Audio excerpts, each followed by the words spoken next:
This is what's left of the Burza Scientific Research Center targeted by missiles from the US, Britain and France.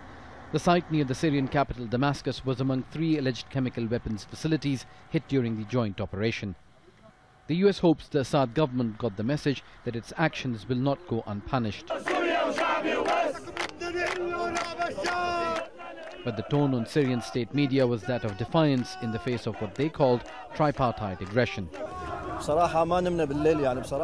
We did not sleep at night. Honestly, we went to the streets to support the army, and the Air Force shot down the missiles.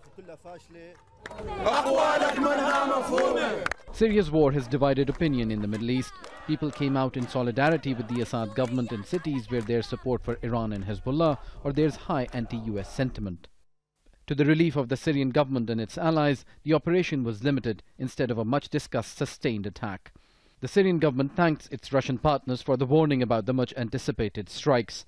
After days of tough rhetoric between US and Russia, the Syrian government had already evacuated military installations and cleared potential targets. And allies of Bashar al-Assad have been unequivocal in their support.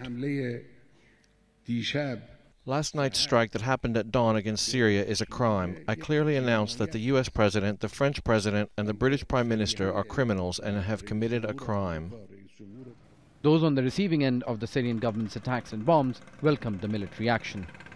We support the American strike because we support everything that targets the Syrian regime. We know that this bombardment will not lead to the fall of the regime, but as it targets this criminal regime, we are supporting it. The suspected chemical attack on Douma last week predictably split the allies of the Assad government and those who oppose it. While Russia denies the attack ever took place, Turkey says Assad's actions must have consequences. It was unthinkable to leave all the attacks the regime has conducted unanswered. That is why we welcome this operation, because we can't tolerate what has happened. The perpetrator has to pay for it, and the regime has to understand that this inhumane and lawless attack will not stay unanswered. The Syrian opposition backed the Turkish president's call for an end to all kinds of attacks against civilians. The US, Britain and France say that Assad wasn't targeted. The government's forces and assets remain intact. The intention, they say, was to force the Assad government to stop using chemical weapons. But according to a Syrian opposition member, the message that they seem to have received is that the Assad government and its allies can continue their killings, just not using chemical weapons.